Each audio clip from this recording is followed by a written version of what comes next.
Next, number 8, personalize your presentation. This is so important, and what I like to say to the folks that I coach, we really ultimately want to balance our expertise with our humanity when we speak. How many of you have seen a very wonderful speaker who's got all sorts of expertise and has maybe written a few books and has done presentations everywhere, and they present from that authoritative perspective? And we end up leaving the presentation not really knowing anything about that person as an individual. We may have gotten good content, but they're not likely to be memorable because they haven't personalized it. They haven't balanced their expertise with their humanity. So what we want to do is create opportunities during our presentation to tell a story, to reveal a little bit of who we are. I'm going to give you a quick exercise that I'll ask you to do with me during this presentation. So here's how it's going to work. I want you to get out a blank sheet of paper, and I want you just to take 60 seconds to write down all of the roles that you play in your life. For me, it might be mother, spouse, sister, consultant, coach, movie fan, pizza lover. Just throw the net wide and think of all of the roles you've played in the past, the present, and perhaps even the future. 60 seconds to do that now.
Next, what I'd like you to do is, as you're looking at those roles, and let's face it, if I gave you more time, you could probably come up with hundreds of them. But I want you to look at that list, and I want you to think, in the context of any one of those roles, did you make a decision? Did you make a discovery? Was there a turning point or a conflict that you experienced in relation to one of those roles? And then circle the role and tell the story. This is going to be your treasure chest of endless stories and anecdotes that will help you balance your expertise with your humanity. Let me give you a quick example of somebody I worked with recently who did this exercise with me. He was a president of an organization who was going through major reorganization and restructuring. He was struggling with his leadership team being on board with the change and leading that change. So he was bringing the top 150 leaders in the company together to share with them the road forward. So I gave him this exercise. He chose the role of father. And I said, well, tell me a story. He said, well, I made a discovery recently in context of that role. I took my 6-year-old daughter on our first father-daughter trip to Disneyland. He said they were moving through crowded Disneyland. He had his daughter by the hand and was kind of dragging and pulling her through the crowded amusement park. His daughter kept pulling on his hand and saying, Daddy, Daddy, this is no fun. I can't see where we're going. So he took his daughter, put her up on his shoulders, and began moving through the crowd at Disneyland in that way. Within a few moments, his daughter was patting him on the head and said, Daddy, it's so much better when you can see where you're going. So he said to me, that's the story. What do we do with it? I said, it's a perfect story. So he ended up starting, when he brought his 150 leaders together, he kicked off the speech with that story and he added to it. So how many of us are dragging our leaders through the changes within our company, reorganization, restructure, without showing them what's ahead? He said, we've got to literally, figuratively put our leaders on our shoulders and show them the way forward. The audience loved it, and many people came up to him afterwards saying, that was a fantastic presentation, and we didn't even know you were a dad, which surprised him, but he really had never spent time with his employees, his leaders, sharing a little bit about who he was. So he found that that endeared him to his audience, and it was a powerful message. So what you want to do after you've looked at your roles, you've made a decision about, is there a discovery, a decision, a conflict, or a turning point, telling that story and really developing that story into a little mini speech. And then deciding, is there a business point that I can make with that story? Rehearse it, work with it. I always recommend to have a 3-minute version of the story, have a 60-second version of the story, and a 15-second version of the story so that you can use it interchangeably for different venues and formats. So right now, take a moment to think about that list of roles. Is there a decision, a discovery, a conflict, or a turning point? What's the story you'd like to work on?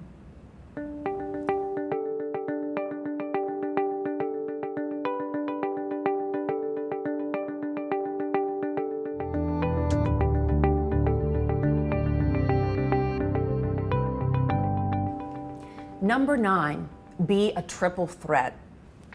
In showbiz, being a triple threat is being able to sing, act, and dance. When it comes to presentation skills, being a triple threat is having great visual messages, vocal messages, and verbal messages. I want to just highlight a few things for you here today. The first one is eyes up. What we want to remember is maintaining eye contact with our audience 90% of the time. And what's important is registering people's presence in your audience. What we don't want to do is look over their heads, look down below them, or sort of stare blankly into their faces. We want to make sure that we're really looking at people and we're registering their presence. You should be able to walk out of a meeting and actually remember who was there. So really registering people's presence is extremely important. So eyes up 90% of the time. The other 10% of the time is perhaps glancing down at notes or slides that you have. The second important point is great posture.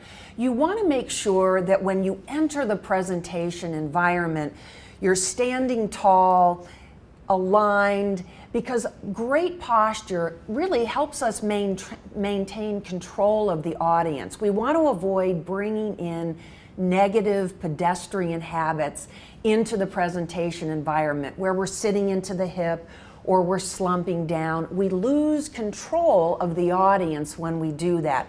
So take a moment to make sure your posture is as great as it can be before you enter the presentation environment. The next one is supportive gestures. I've heard a lot of people say, well, I talk with my hands and I really don't know what to do with them. What we want to make sure we do is when we do gesture, there's a reason that we're gesturing. We want those gestures to support our message rather than derail it. So sometimes if we have unnecessary and repeated gestures that go on, the audience becomes distracted by those. Instead, we want to have gestures that align with our comments. So I might say to you, we're going to talk today about what's gone on in the past in our company. We're also going to look at what's happening in the present, and we'll also take a look at the future. those 3 gestures helped you picture exactly what I'm talking about. So again, supportive gestures. Purposeful movement. Rather than just sort of moving all over the place with no actual purpose behind it, and we do that, right, because we're nervous. So we may just kind of step here and step there.